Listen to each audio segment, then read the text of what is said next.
Hi everyone, and welcome back to Ho Tanta Passione. Day 2 at Roland Garros is not even 2 p.m. here in the UK, and I have so many things to tell you. It was a very busy and intense morning. Unfortunately, it's a bank holiday over here, so I could enjoy so many matches from this morning. First of all, today Iga Świątek, the defending champion, started her campaign here at Roland Garros as a defending champion. It took only 1 hour and 27 minutes for the Polish champion to defeat with the score of 6-love, 7-5, a very good Slovenian friend Juvan. They know each other very well, of course. It was very fun if you watch on Twitter a short video of Iga warming up and after Juvan basically running towards her and hugging each other. This is a fantastic spot of friendship. But what can I say? In the first set, Iga was definitely dominating. It took only 25 minutes to secure the opener, but in the second set the defending champion here Roland Garros had to work much harder. She had a 3-1 lead, but after Juvan was good enough basically to level the score, and she had a couple of break points on 5-all. After probably more experience, the fact that Iga as well at the moment is producing the best tennis of her life, she managed basically to win the match. It was very sweet to see both players to hug each other by the net. And also, let's not forget that today it was Iga's birthday, so like Marion Bartoli was singing at the end, "Happy birthday for you, happy birthday for you, happy birthday dear Iga, happy birthday for you." Only 20 years old. She looks like a veteran. It was very funny when she said, "Thank you very much. I don't know what to say. I'm not gonna sing for sure." Also, she received a nice bunch of flowers, and I think she definitely, every time that I see her playing or giving an interview, I always feel very emotional. She's such a genuine player. She's so determined. She has that kind of focus and passion for the sport. The match, probably she did, 22 winners and 24 some force errors, but it was very interesting just to pay attention to the two questions that Marion Bartoli asked her at the end of the match. First of all, she asked, how was that feeling to walk on the Philippe Chatrier as a defending champion?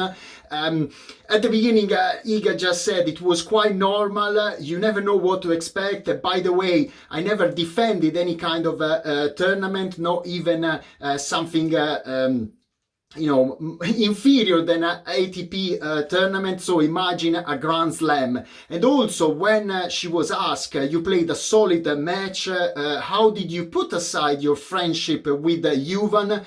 She said with a smile, she didn't give me any birthday present. I had to work very hard. I'm happy to be, into the next round, and for sure I consider Iga one of the favorites. It's a shame that unfortunately she's on the same half of the draw like Muguruza and as well Barty. I think potentially they can meet up in the semi-final, and eventually, like for the men, is going to be if both players manage to get there, kind of an early final instead of a semi-final.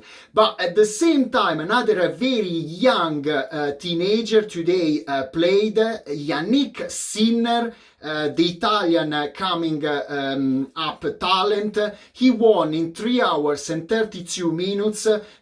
He did it, with authority at the end, with a solid style. And even when he was asked at the end, how do you feel? Are you relieved? He said, I'm just happy to be in the next round. I have to say that definitely this is the right attitude. But now let's rewind from the top. It took only 25 minutes for Yannick Yannick to secure the opening set. He was definitely on fire, so it seemed quite a one-sided match, but in the second something was going on. Herbert got more confident, probably all the crowd behind him on the Suzanne Lenglen was giving him a lot of motivation. With a brilliant tennis, the Frenchman managed to win the second set in 40 minutes with a score of 6-3. So after 1 hour and 3 minutes, the match was 1 set all. At that point, Yannick Sinner called a medical timeout. The doctor on court checked his heartbeat, and he said that he was feeling strange, quite dizzy. And probably his level dropped dramatically, and Herbert got 2 breaks and he went up on 5-2. He twice served for winning the third set, but Yannick Sinner managed basically to, he restarted, to boss the points again, in particular from the baseline, and leveled the score on 5-all. So they went on a tie break. They were showing some statistics that were quite scary for Herbert. I think he won only so far 3 out of 9 tie breaks played. And instead, Yannick Sinner won, I think, 13 out of 18. It was a very strange tie break, a lot of unforced errors from both sides, but I think the turning point was on the score of 4-3 for the Italian, who basically was on serve, but after 2 huge misses with his forehand, he gave the lead to the Frenchman, who won 4 consecutive points in a row, and basically he secured the tiebreak with the score of 7-4. So after even less than probably 2 hours, the Frenchman was leading for 2-1, and I think in the 4th set he had like a massive opportunity to win a very important match, because Herbert was doing much more serve and volley. Serve and volley was exquisite, probably was taking advantage of the fact that he's a great double player. He won so many tournaments and achievements with his compatriot that now I forgot, is Mahout. Sorry, yes, I had just a lapsus for 1 second. And in the 8th game already, Sinner was love 40 down, and he had basically to save 5 break points. It was a 10 minutes game, but after in the 10th game, he saved a match point, and I think from that moment something happened in Herbert's mind, because the Italian started, to win 3 consecutive games in a row, and he won the 4th set with the score of 7-5. They were showing also the statistics, a lot of winners for the Frenchman, 46 versus 36 of Sinners, but something happened. I think the French felt losing the momentum, and I was not surprised when in the 5th set, in the opening game, immediately was broken.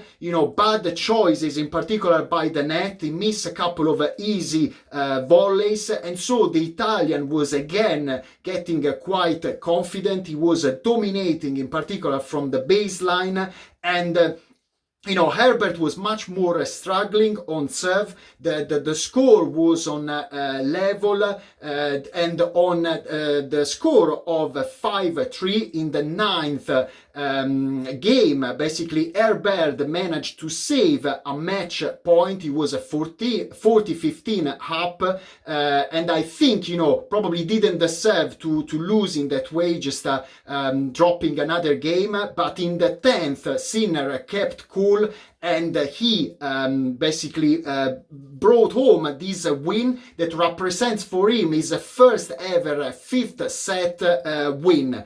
So it's a great achievement. achievement. Let's not forget that this year he lost in the 5th set in the first round match against Shapovalov at the Australian Open. So now probably this will give him more confidence. Let's see what he's going to say in the press conference. What happened, if probably it was a very hot day in Paris, and I wish him, to fully recover and be ready for the second round. So this afternoon, I can't wait as well for Roger Federer to be back on a Grand Slam. It's been 487 days since Roger played his last match in a major. It was basically the semi-final that he lost against Novak Djokovic at the Australian Open. There were other kind of surprising results. Kiki Bertens lost in 3 sets. She was one of the favorites. She's quite good on this surface. I remember in 2016 she played the semi-final that I watched live from the Philippe Chatrier. She lost against Serena Williams. Also, there were 2 American blockbusters. Big John Isner managed to defeat Sam Querrey in 3 straight sets. Instead, Johnson recovered from 2 sets down against Tiafoe, and he won in the 5th. Last night it was quite surprising, or late afternoon, to see Alexander Zverev to be basically 2 sets down, and after he managed to win the first round on the 5th set. And Stefano Tsitsipas show a lot of concentration, determination, very solid game, and I still, now even more, the Dominic Thiem went out. I consider him the favorite from that side of the draw to reach the final, and it's going to be a very tough opponent, regardless if it's going to be Rafa or Novak in the final, or even another player. You never know. Tennis is a very strange sport, because what this new generation has to understand, they need basically to learn how to win ugly matches. Basically, I believe that they don't have, that level of safety that basically the big 3 have. They have an incredible, they are so able to read the match, to read, some moments. You can't, if you consider, in particular in a Grand Slam, the best of 5 sets, always produce an amazing tennis. And sometimes if you are too aggressive, you want to be too dominant, I think it's a very risky tennis, in particular on this level. They haven't released yet the schedule for tomorrow, so I don't know what time Novak and Rafa will play, but for sure by the end of the day I will release another video regarding Roger's match against Istomin, and as well Daniil Medvedev is right now playing on the Philippe Chatrier. I checked the score. He won the first set against Bublik, and he was leading 3-love with 1 break up in the second. But you never know what to expect from the crazy Daniil Medvedev, who said so many times that he doesn't like this surface at all. That's all for now. Stay tuned for another video this afternoon. Thank you so much for all the people, so many new subscribers since yesterday. Stay tuned, share this video, and remember, on this channel there are no highlights. If you want to watch highlights, go on the official Roland Garros website or Roland Garros YouTube channel, or at the same time, like I did, subscribe for 1 month on Eurosport Player. With only £6.99 you can watch all the matches live on your smartphone, on your smart TV, on your iPad, on your tablet. So better than that, what can I say? That's all for now. See you very soon. Ciao!